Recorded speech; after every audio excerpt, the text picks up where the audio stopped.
serve you at an organization while having tattoos. Good morning. My name is Julian Lopez Cano. I'm 28 years old. I am a chef, a professional chef from this school, Colegiatura. About 2 months ago, I finished a certification in coaching, and I am a transgender man. What is transgender? To be transgender, we say that these are people who are born with a sex and it doesn't fit. They don't feel that they fit this identity.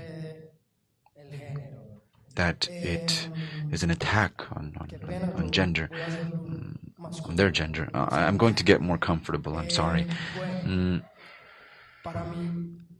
For me, to have chosen to be transgender it has split my life in two.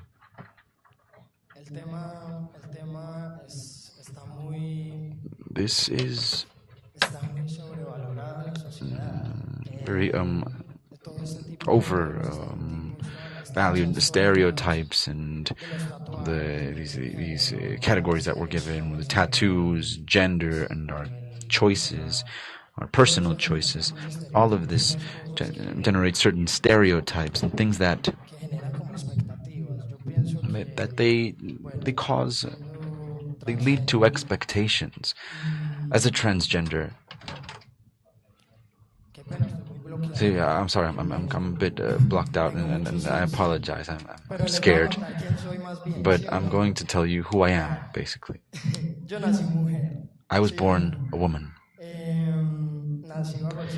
I was born with the sex of a woman when I was about 16 years old. Well, really, when I was 5 years old, I became very rough, and I behaved in ways that women don't behave, quote unquote.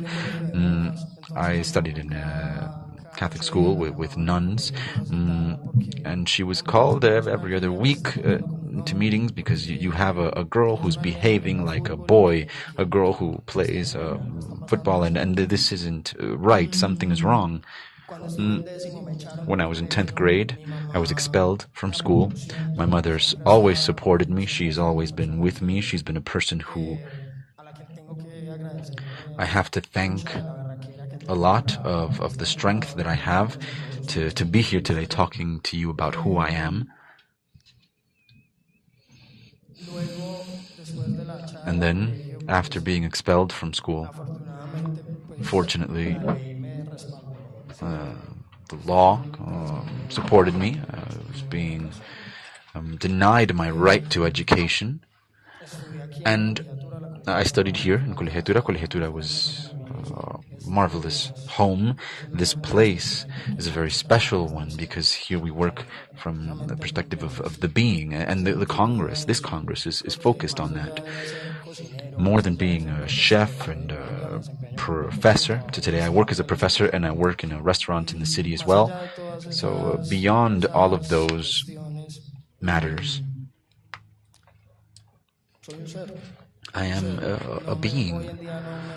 Today, I do not identify as a man or as a woman. I just am. I am what I am. I am who I am. The specific choice of being transgender or of wanting to have a beard, really, because my process was very natural. It wasn't, in fact, fortunately, I think how natural it's been. You can see it in the change. My body received the hormones very well. Every 3 months I have to inject. I go through hormonal cycles in order to really achieve and be who I am today and feel comfortable with myself. I had to subject myself to a lot of things, not just speaking of myself in relation to others, but also the matter of physical aspects, going through surgeries, physical modifications in order to feel comfortable. Many people, when I speak of being transgender, people think that I feel like I was born in the wrong body. No, I feel very comfortable, very happy with my body, with all the parts of my body. I don't want to have a penis. To me, the penis does not make a man, nor does the vagina make a woman. I believe that beyond these matters, in each of us, there is a being which I think is the mission. I was given this being, and I am this being, and I work on it, and I work to be a better person, to see people flourish. One of my goals today is to work with people, to work to help people become and accept themselves the way they are. Really, I've learned so much.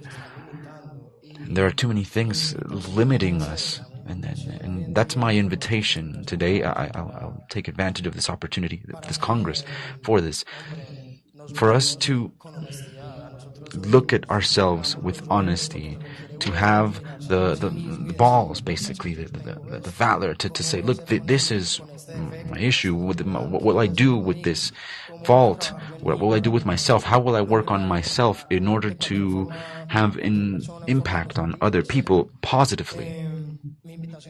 And that's my invitation.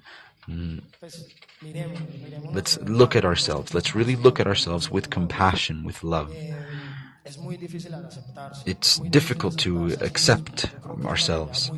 I think it's a very complicated task, or at least it has been from my experience, which is the only one that I have. I have no other to speak of. Accepting myself has been very difficult, accepting my feminine side in a society of men, because it is a very macho culture. And so I'm a man with a vagina and the heart of a woman, the brain of a woman. It's been complicated, but really that is what allows me to be. That is a part of myself, my being. My self-acceptance and compassion with myself is what today is what allows me to reach people today. I'm a professor, and so when I speak with my students, I tell them also that I'm transgender. No, not because I want to scandalize them, but because I am a trans. Who are you? It doesn't matter. I am Julian, a chef. What about you? I am. And so allow yourself to be with everything that we've learned. I think that we limit ourselves, and human beings are eternal and infinite. We have so many faces, so many parts, and to achieve some acceptance and balance between all of these parts, I think, is what is beautiful in life, to see ourselves and accept ourselves, and to have a connection with others from through our self-connection, through a healthy relationship with myself. I think that is what allows society to move in its own favor and not be so destructive. I think that if we worked with ourselves through love and compassion, I think we could achieve a much better society. And so that's my invitation. It's a matter of looking at ourselves as we are. Let's undress before ourselves. And when we do that, we can find the amazing value that we have. And so being trans is just that. I'm trans, but I'm not just that. I'm a chef as well, but I'm not just that. I'm a professor, and I'm also not just that. I'm more. I'm much more than that. And here I see mirrors, many mirrors of women, men, serious people, happy people. And that's what I see in you. What I see in you is probably what is within me. So please, more love and more compassion with yourselves. And through the work that we do here, we can have a positive impact on our circle and society. Thank you.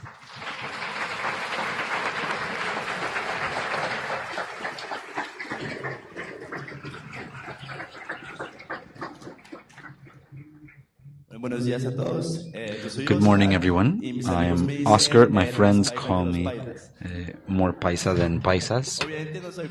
Obviously, I'm not paisa, although I would love to be. I don't look paisa, and everyone on the street calls me gringo if they don't know me. Who am I? We all have a very different story, very different stories here. I am French. French and English. I arrived in Colombia for the first time 5 years ago.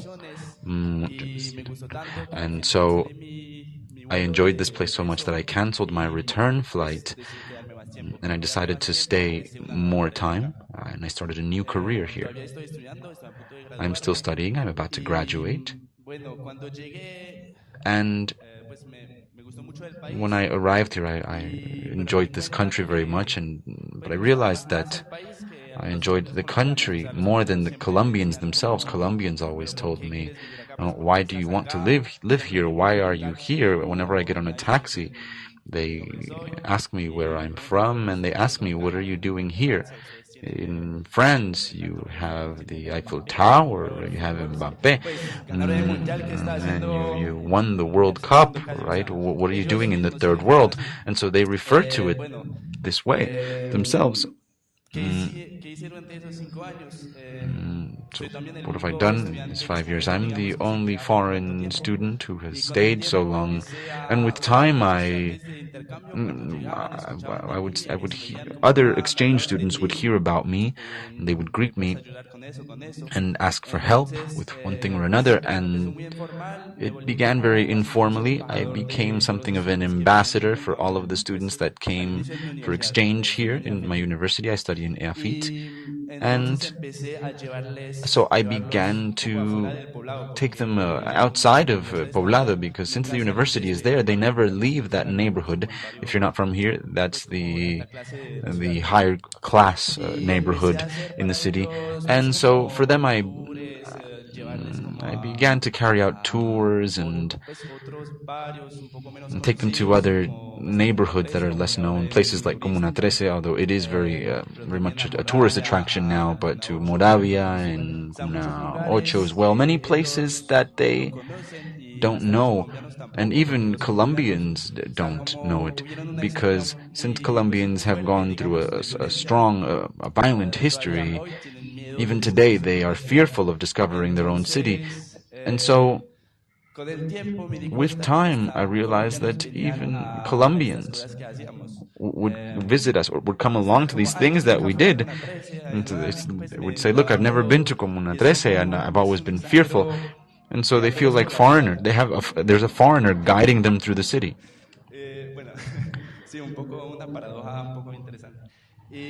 And so it's an interesting paradox.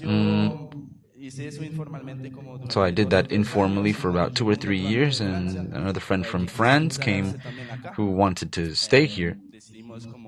We decided to make it more formal, and we founded an organization called Unión Colombia, Organización de Intercambio Internacional de Medellín. And the idea has been to be an organization to integrate international students who come to the city so that they can feel that there is support and a family here, and so that they can get to know Colombia more in depth. I don't know what else to tell you. And when we founded this organization, the idea is, since we had a name, it was easier to become more visible than when it was just me personally on WhatsApp and voice to voice. we tried to connect all the universities because each university is a different world, it's in a different neighborhood, and so now we have ambassadors who are Colombians, ambassadors in each university who carry out those tours with us and organize their own events, etc. And it's very beautiful because it makes students, upon arrival, they're not here to do an exchange in EAFIT or UNAL or UDA. They come and carry out an exchange in all of Colombia and in Medellin. They discover parts of Medellin. They gain friends in different universities and neighborhoods, different parts of the city, with many Colombians as well. And we carry out trips throughout the country. We go to Salento, Guatapé, to the coast, the Pacific. We go to many places. And that's it. That's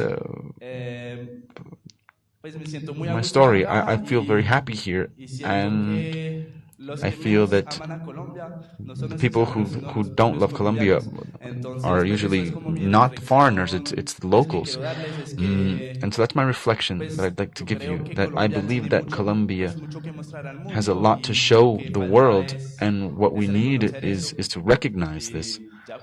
And that's it. And it's a look from abroad. And that's it. And so I invite you to discover your country, to not be fearful. And I can hold your hands and we can go together. And that's it. So that we can discover everything that you have.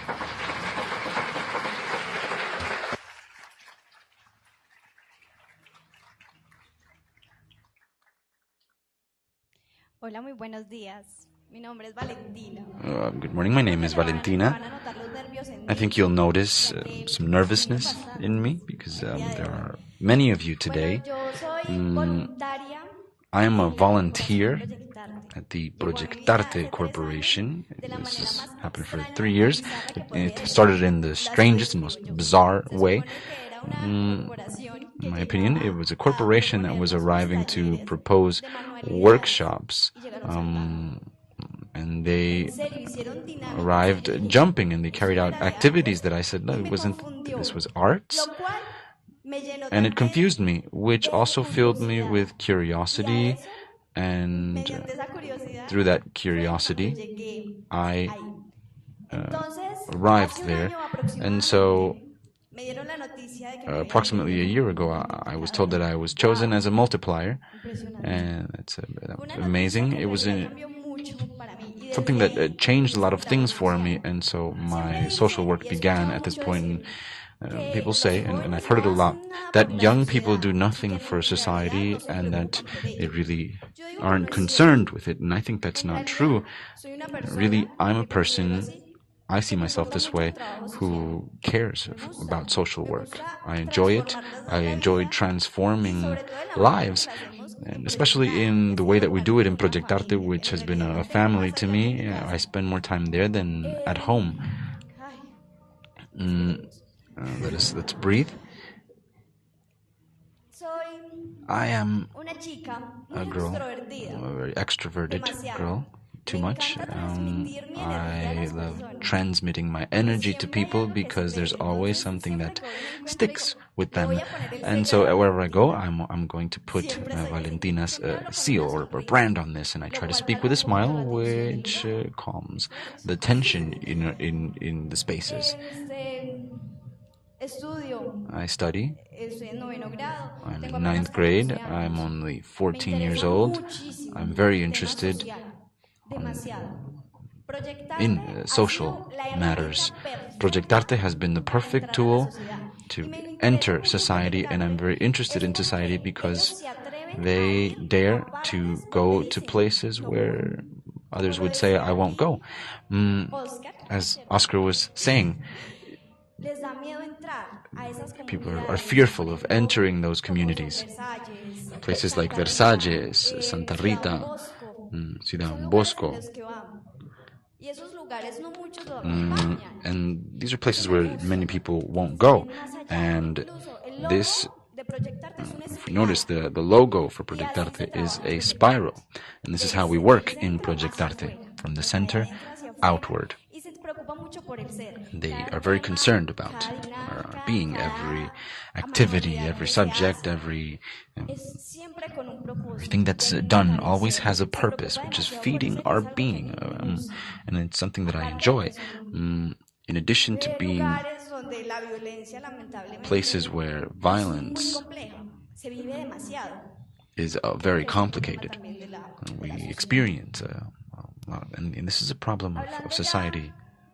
Speaking of my social work, I am not good at art, and it's a bit ironic because I work in a corporation that does art and I don't.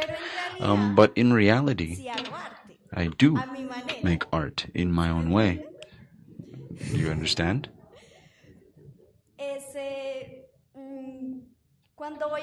When I go to a meeting or a gathering, we plan an activity, what we're going to do, our reflection.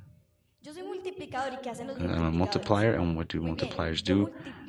I multiply the knowledge that I've already learned, the things that I already know. And we have the accompaniment of an excellent group that I appreciate very much, and it's something very beautiful.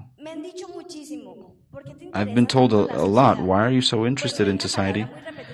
There's a repetitive phrase that we've all heard. To do something well, in order to change the world, we have to start with small things and contribute and start from ourselves. And I think that many have heard that. And so that phrase identifies me. I know that in order to change society, I have to begin with myself. And with things that seem small now, but when we look closely at the process and when you follow a process with a group, which was once fearful of speaking and couldn't be seen due to their past or things that just held it back, and you see that they take a risk, it's very enriching. It's something that fills me with happiness, knowing that I can change people and society and a small group of people just by carrying a smile and being constant and leaving the past behind. Because it's something that, to Colombia, I think it doesn't let it move on. It's that we cannot forgive. We don't leave the past behind. We're always holding on to the past. This happened to me in the past. I suffered this, and this is why I do it. That's bad. It's very bad for our being, and it's something that Proyectarte, along with a wonderful group, we want to change. And so my reflection and my invitation is that we dare to go to those places where no one goes, because in these places you find great things. And it is possible to change society if we begin with ourselves, and if we have the passion and the motivation and love for this. This will always push us somewhere. And this was my little story, and thank you very much.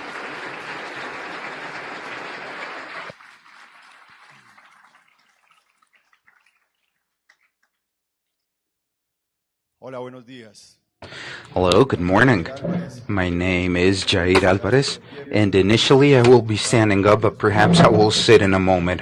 I think it will be more comfortable according to Julian. So I just want to start in a more formal manner, presenting myself. I've been working for more than 20 years in university teaching, mainly working in the area of professor formation and different kind of licensatures and different levels of formation, which means undergraduate, overgraduate, and magistries and PhDs. At the moment, I work as a professor and researcher in a university here in Medellin, and there's where I continue my labor as a professor all the time. I believe that there's a basic element within my formation. So I'm going to start first with the most immediate thing, and then I will go back telling you more elements of my life. I think that the most immediate element that I could share with you is that being a teacher in a classroom is a political act, and taking it as a political act implies a responsibility, a social responsibility. And this event grasped my attention because precisely it talks about being with the other, and I have the fortune of sharing every day of my life with my family, but not only with them, but with other people that also want to share an hour, 2 hours, 3 hours with you, just trusting in you and having all the principles of faith in terms of what I'm going to propose them as something positive and good for their lives. And in that measure, it's a great responsibility. And in that same measure, there's something that is called image, an example. And in that measure is where the body comes in to say something.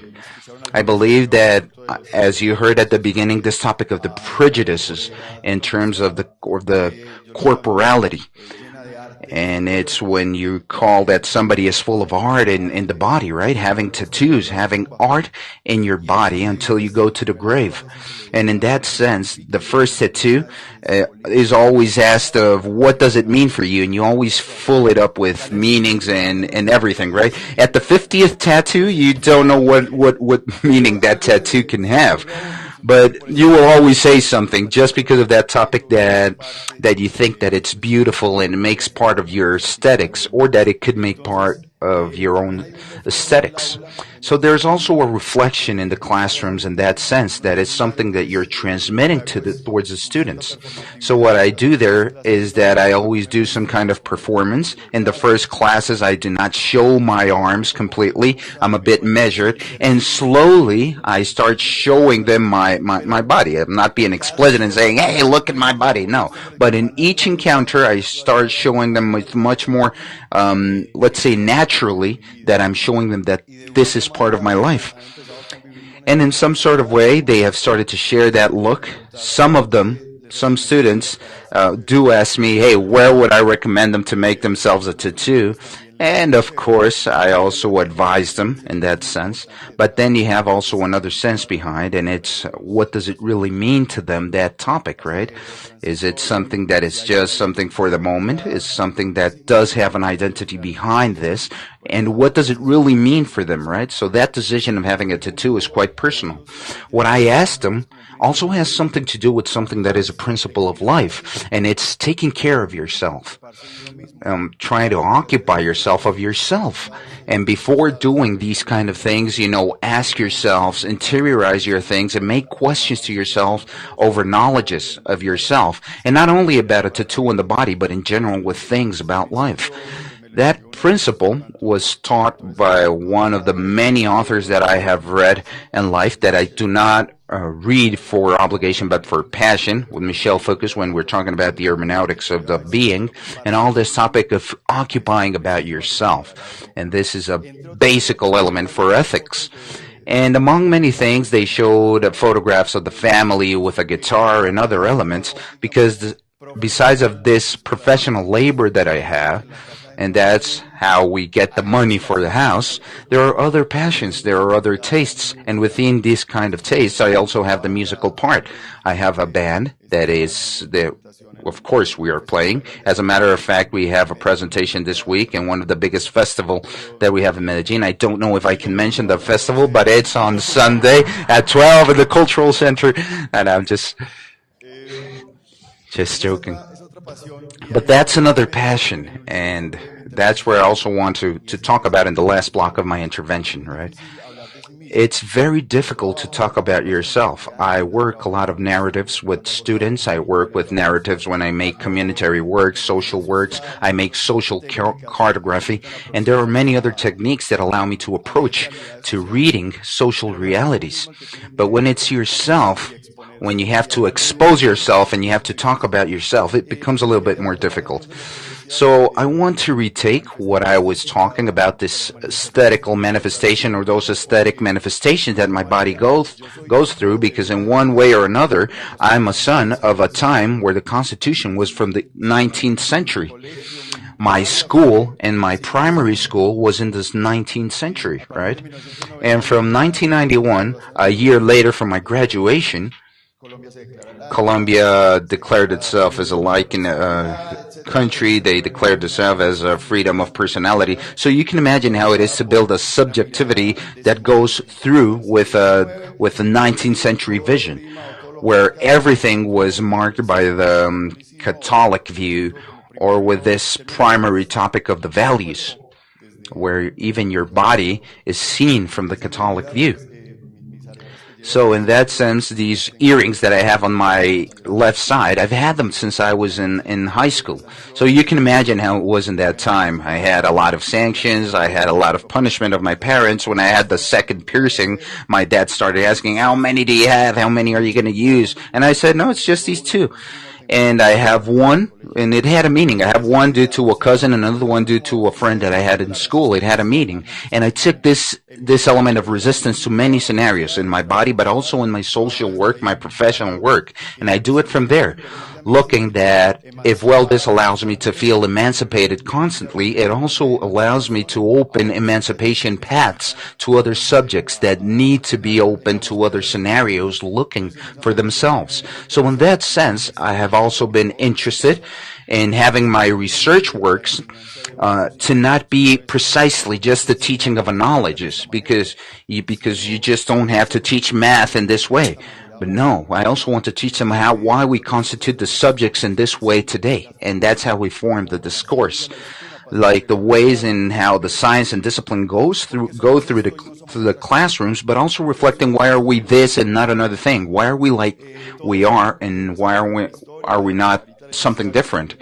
And throughout the history, as I told you, I had to have a constitution that was different to the ones that we have today. Many of you are very young. You didn't have to live in that perspective, but you could imagine yourselves of how it is living under a culture of the 19th century, right? Where we do not have an opening to the freedom of personality, where you had to resist against what you believe, against what the society gave you and what you believed.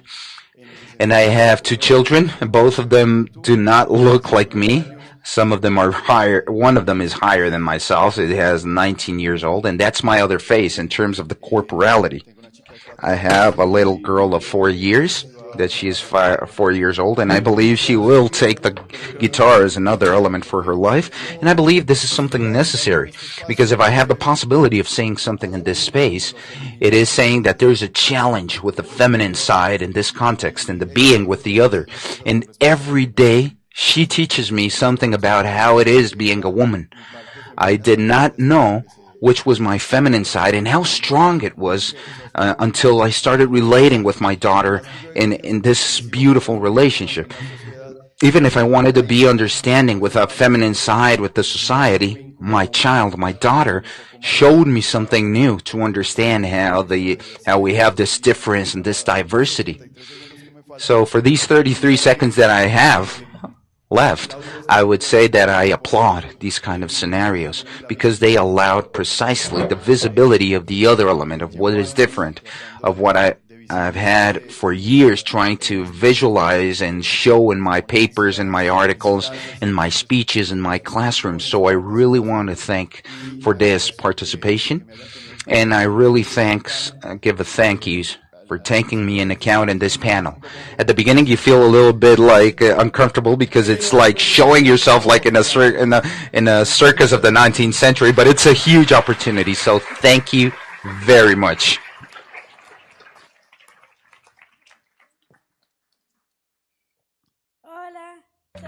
Hello, I am Laura Maria. As you know, I have a Down syndrome. I was graduated from the Calvani School. I was graduated in the 4th of December of 2015, so I'm going to have 4 years of graduating. I studied the gastronomy in the University of Antioquia. I made a course here in the Colegiatura as well. I dance ballet, I make folklore, and I love jazz. I love genuine music. I make designs of elements and articles for women. I work in advertising for companies as Somas. And I work for equality. And I'm sorry, I'm kind of scared. Sorry, please excuse me.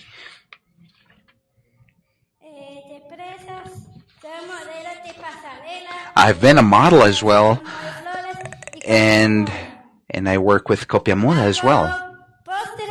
I make also desserts, and I'm very famous with my lemon and lime desserts, and I always work it without sugar. I make also sculptures, just like Michelangelo, and I'm also passionate in cultures, and I love the cultures around the world. I sing as well, and I love genres as pop, the vallenato, rancheras, the Colombian music, and even, of course, Christmas music. I take photographs. I'm a photographer. I'm passionate, and I make, of course, envelopes and gifts for Christmas. I usually travel to Europe with my own money and with my boyfriend.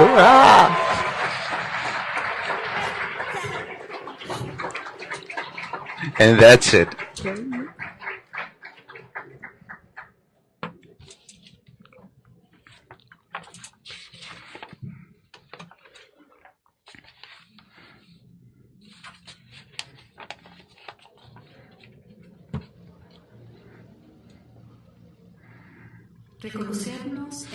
Recognizing ourselves and the respect is a valuable opportunity to understand ourselves from the difference and also creating a conscious transformation, prejudice, or an admiration for what's different.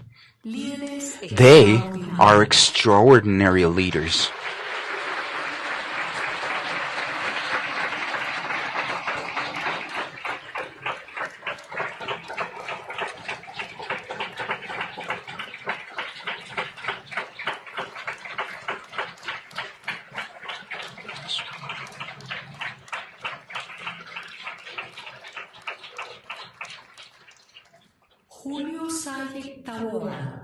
Julio Saya Taboada, he is the principal of the Colegiatura Colombiana.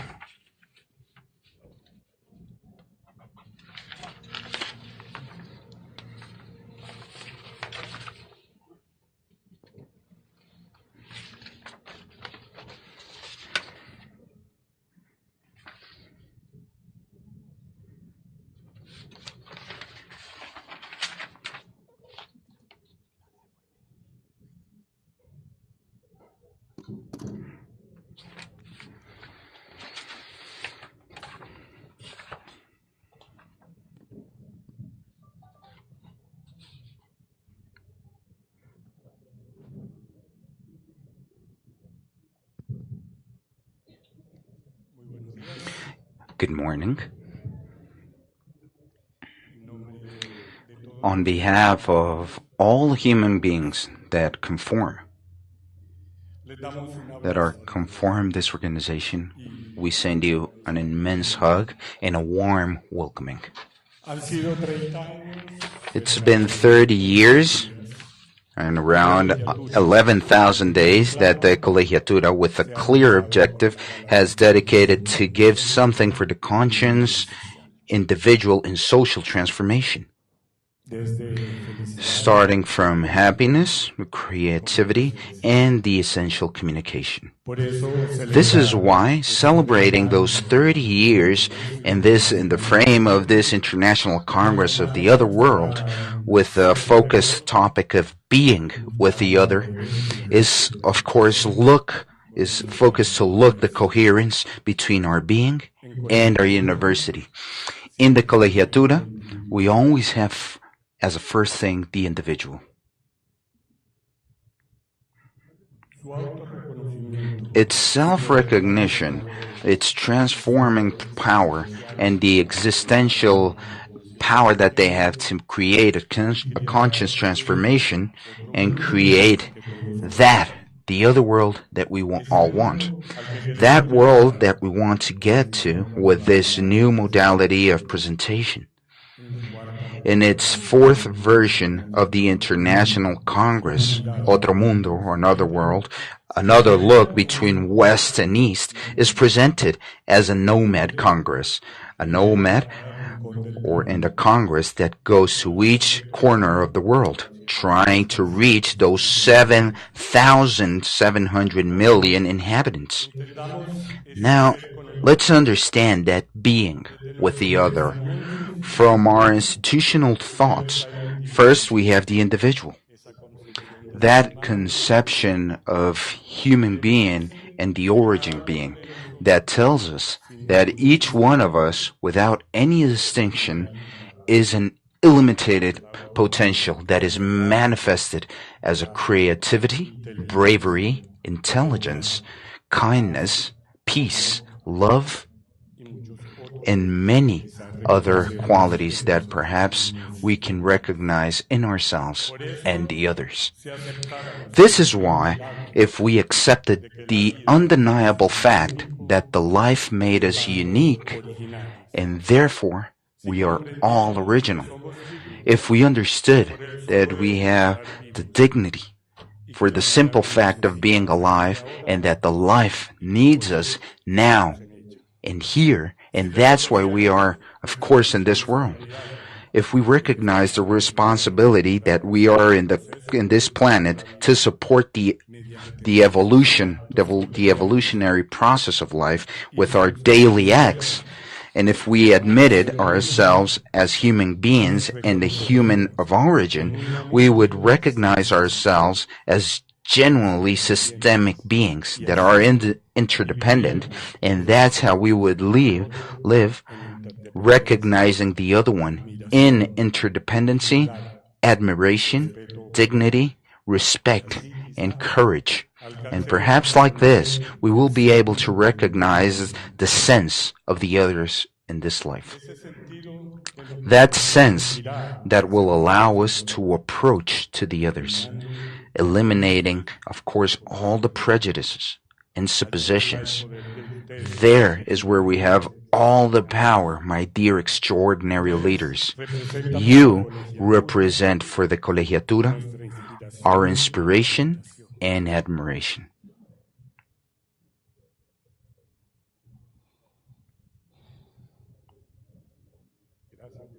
I want to thank you, Juliana.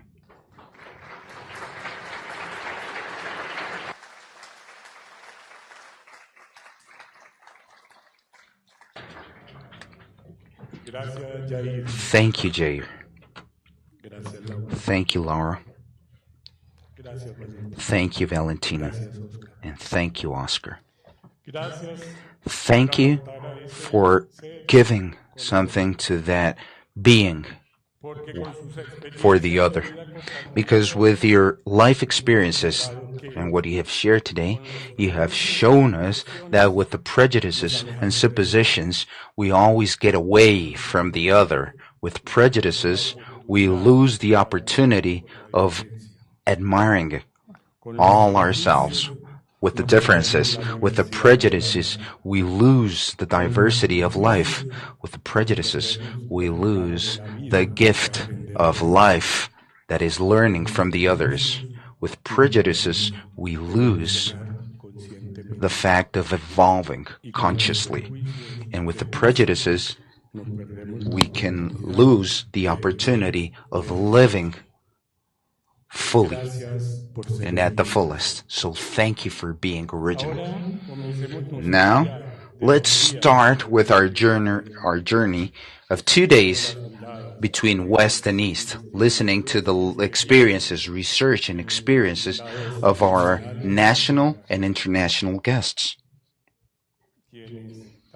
who are also giving something to that other world for the conscious, individual, and social transformation. Perhaps they once made those transcendent questions that makes us be human. Those questions of who am I? Why am I here? And why am I here? For what? And perhaps they also found a unique answer, and therefore original. And from there, we will include the other in their lives. This is how they bring a view from the scientific surroundings, the cultural transformation and build and the construction of the society, the education, the entrepreneurship, and the public and the government. They are also part for us, and they are also admirable, and that is why they are invited to this fourth version of the International Congress of the OtherWorld. A look from the West and the East. So you are all welcome, especially to Bukam Mita, Nipun Mita, who has been committed for their huge capacity of service for a conscious transformation and, of course, the transformation of thousands of human beings. Wolfgang Dietrich, who, connecting with its human experience, has connected millions of beings with the option of understanding peace from their own differences. Carlos Montefar, who has envisioned his own way of learning to give the world a new proposal of education in the integral condition of the being. Dipti Tiwari, who has understood the experience of life at the service of a legitimate connection and universal connection with the essence of giving to the being. Mark Kalkenberg, who exists moving his understanding of the technological environment from the human essence.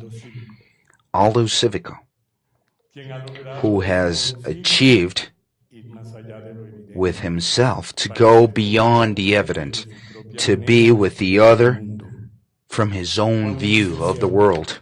Mauricio Sierra, who has created from his huge knowledge an infinite capacity of doing and saying what, in a simple way, what is complex. Henry Garcia, who lives from the creation and the passion, the spaces of inclusive encounter spaces that connect. Maria Adelaida Lopez, who from her unique vision of the world has learned how to connect the capacities with new ways of learning. Maria Alicia Angel, who has always believed her mission of making possible her own finding with herself towards other humans that are betting to live in another way. Jorge Andrés Colmenares, who has made of his life an example of deep coherence from its eliminated potential of a human being. Santiago Rios, who has allowed that his essence, his capacity of observation and critical view, has been able to show the daily elements, bringing, of course, reflection. They are reference of another world where we are complete human beings with auto-determination and competences, where each one of us are in a permanent search of thinking, expressing ourselves, and living ourselves in another way, from the respect and the well-being. Another world where we are able of relating in the admiration in this difference and projecting our actions towards the conscious transformation individually and socially. Another world where we can communicate and live from human beings and origin beings. That world in a permanent change where you can live that work with ourselves from all the areas of manifestation. So we want to invite you to enjoy at its maximum this experience in the Colegiatura, a way of assimilating a learning experience, receiving what other human beings want to share with love about their vision of being with the others. So to all of you, thank you for being with us, and please welcome to this OtherWorld experience from sensing experience and academical experiences. And we want to invite you to live with the other.